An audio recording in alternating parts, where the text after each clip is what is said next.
great war comes as we know it must. And the government says it's time for every citizen to go and fight to the death.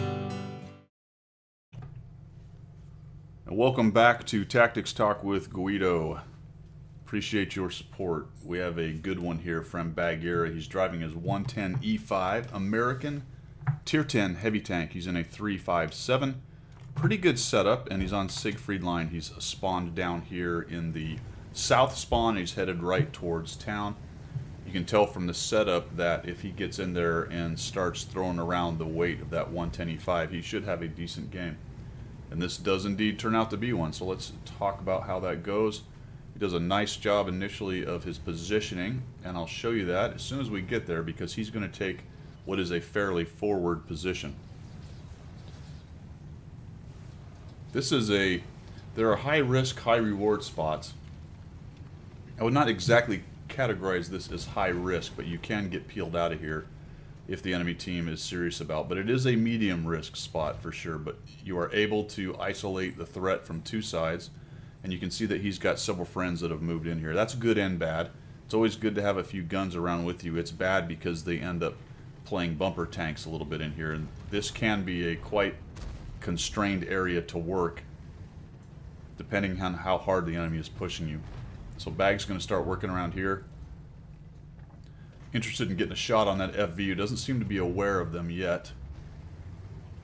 There he is, kind of poking back and forth, and then right there is that little archway, and you have shots there. So note that if you go to that spot where that IS-3 and where Bag is, you can shoot guys who are trying to be right there. Then Bag's going to switch back over to this side, which is another avenue of fire that you have on this center spot. There goes a one IS-3 who snuck by him, and he gets lit. What you do have to watch for is behind you, if they come into this area right here, potentially, but he's got a lot of friends, so he knows, based on this medium over here and the GF, that there's nobody coming around behind him there. Looks like that IS-3 is overextended just a little bit.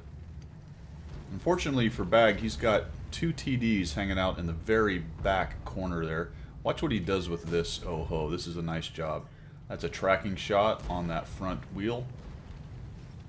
Another shot's put in there. I'm assuming the GF hit him about the same spot. There's another shot into the front wheel. So either the OHO did not have a kit or he'd already burned it. So now he's in big trouble. And we're just going to come out and end that guy. So that was a nice job. He's up to 1,400 damage. That IS-3 is getting a little bit beat up. They're starting to filter in behind him a little bit, though. You can see that his medium's moved up when he starts working on the JT. Nice job of side scraping. The GF, that's kind of unfortunate on his part. He pushes himself in there and too much angle, so he gets the side of his front of his tank hit, and he's able to end the JT.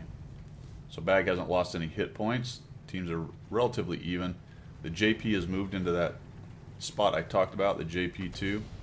He's abusing this IS-3 a little bit, and he's got the Chrysler's rear pointed. The IS-3 survives that shot somehow, and now they're being surrounded. And this is where it becomes a little dicey. This spot can be difficult to use because of what's going on here. You got two TDs looking from one direction. You got an RHM looking from the other direction.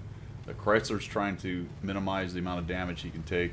But the good news is that the RHM backs off that was behind them, and now they just have these two TDs in front of them. Bag comes up, takes the lead. He's got the best armor here. Slash, he is bullying his way into the good position. That rubble right there does protect his lower hull just a little bit, so that's nice. It's a shot right onto that JP. He scoots around a little bit, trying to make it difficult for that guy to get a shot. And this JP is just really not having a good day. Another shot into that upper armor on the casemate, and he takes him down. Now there is a grill that just killed his buddy there, so there's another nice snapshot on the grill. And so he's got to start worrying about that. You can see that the pilot's moved into the next to him there. As long as he doesn't come out too much, the pilot can't hit him. That's another place you can get a shot, but he has a hard time zooming it in, and now he's got to start worrying about the grill as well. So that was a nice timing effort right there. He came around, looked for the shot, and then probably realized about that time that the grill was reloaded. So he moved back and started defending against the grill.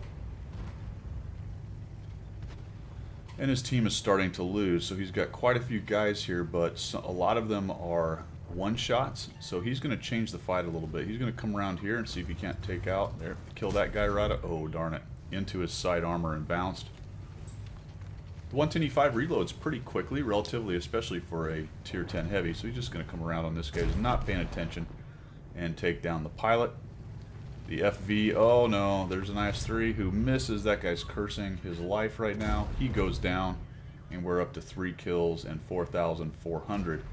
The grill fires. You saw the shot go by right there. He comes around, hits him, and now Bag is going to make a decision that he wants the grill dead, and he's willing to out-reload him and eat a shot from the Type 4, which is fine, he says, because I've just taken out the grill's gun, and I was still at 100 hit points, or 100% hit points. He's going to come around the corner, and this guy is not very smart, just kind of sitting there. Gets his lower plate pinned. Bag's gone to gold by now. And we're starting to win, so we're just going to come around and bully this FV. FV takes a little bit of damage. Bag comes around, hits him on the run, looks for a ram, doesn't quite kill him. AC-48 takes a shot out of Bag, and unfortunately the AC-48 is his friend.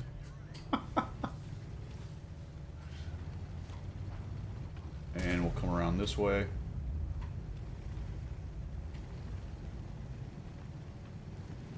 Now Bag's going to come around this corner, and this is clean up on aisle 2 time. Squeezes through the opening there. He's looking to go after the pilot, I think. I might have just pushed into the Scorpion, and that's just a small critique. That pilot's done. I mean, he's not going to survive those 2 guys more than likely. Even if he did shoot you in the side, you probably would have been able to handle him. Either way, you were going to drive between 2 tanks. I think I would have probably gone after the Scorpion as the bigger threat. But he looks for the GC. Got him. Now we find the Scorp, so we'll go deal with him now. And I think that's the right answer. I don't know if you noticed that. People were watching it. You just saw him as he's driving look over here and see what was going on. He just wanted to know if that T-25 pilot was A, being taken care of, and B, is he coming up over that ridge. He noticed he was not, so now he's got all kinds of time, all the time in the world to whack this guy right into the little front area there. Comes up looking for that last shot. One more kill for Bag, and that gets him up to 6. Top gun, 6,834, 1,700 bounced, and 1,100 assist damage. Fantastic game. Nice job. Ace mastery in the 110E5 is not easy. So good job, Bag. Just a couple little small things, but you saw then how important this kind of, I would say, medium risk, high reward spot is. From the north side, it's very similar in here. It's a little harder to use, I think, inside of here because there's a couple more places you can be shot from. But overall, that little courtyard battle, fighting for the courtyard of the church, is very important on Siegfried Line. Again, man, nice job. Hope you guys liked what you saw. If you did, make sure you subscribe to the channel, and we will see you.